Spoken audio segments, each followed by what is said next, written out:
Hello students, I welcome you all my dear students, standard students.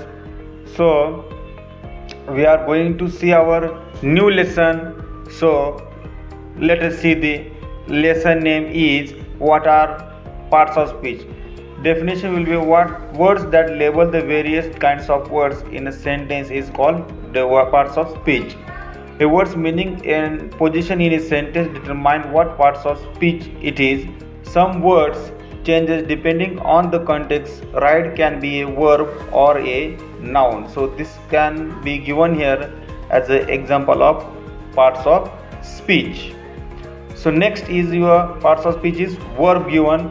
A verb is a word which shows action or state of being. There are several types of verb to be studied. First one is kinds of verb will action verb, transitive verb, intransitive verb, finite verb, non-finite verb, etc. given. So here finite verb, non-finite verb, dynamic verb, stative verb, regular verb, irregular and auxiliary verb given. Action verb, it shows us what action is subject performing has performed or will perform. Examples are given: Rob played cricket, Alice baked cake for the party. Action verb,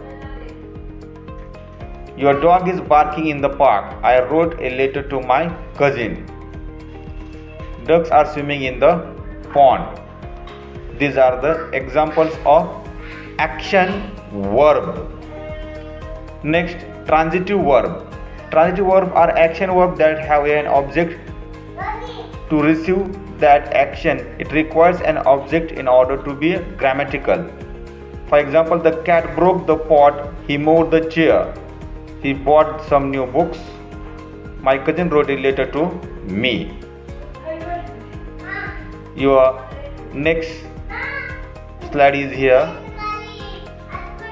Next slide, look students. Intransitive verb. It is an action verb that does not take a direct object or complement to receive action. For example, I am studying at the moment. His father was driving at that time.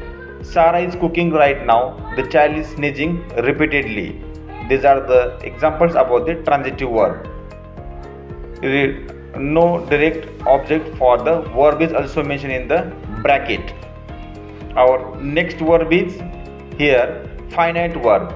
Finite verbs are those verbs that have a definite relation with the subject or noun. These verbs are usually the main verb of a sentence and can be changed according to the noun. Examples are given below. Verbs appear in almost all sentences. The dog barks in the park.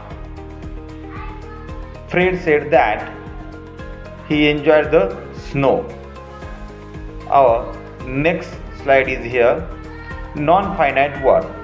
These verbs cannot be the main verb of sentence as they do not talk about the action that is being performed by the subject.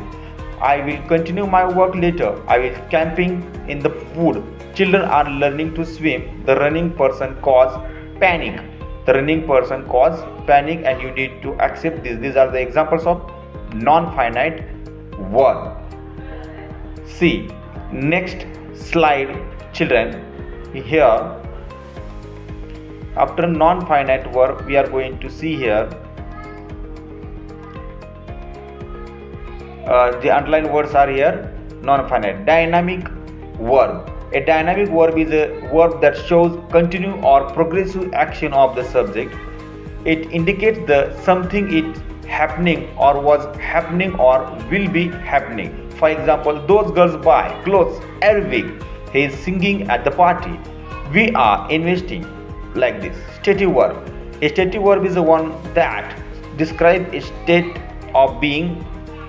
This verb doesn't describe the action like dynamic verb. For example, my sister prefers chocolate cake. He likes playing tennis. I think tea is better than coffee. Your brother hates driving. These are the examples of stative verb. Everyone appeared at the party. Regular verb. A regular verb that follows standard pattern in its inflection. Its form follows the regular pattern of words.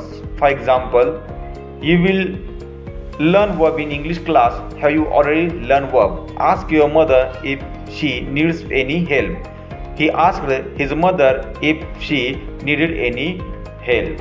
So these are the examples of regular verb.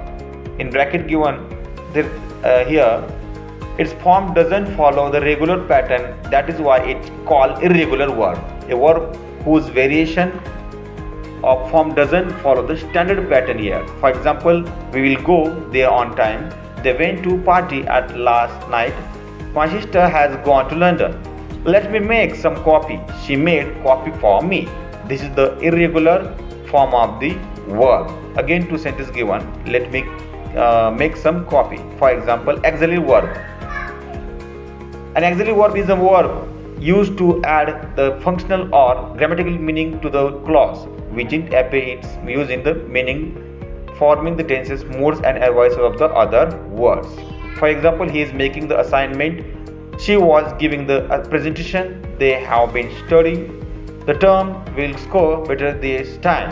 I can speak Spanish. Also called helping verb. Auxiliary verb what are called, students? Helping verb. So hope you have understood this about the verb, and we will soon see next part in next period. Thank you, children. See you soon. To read this again 2 times all the slides and study it, students. See you soon.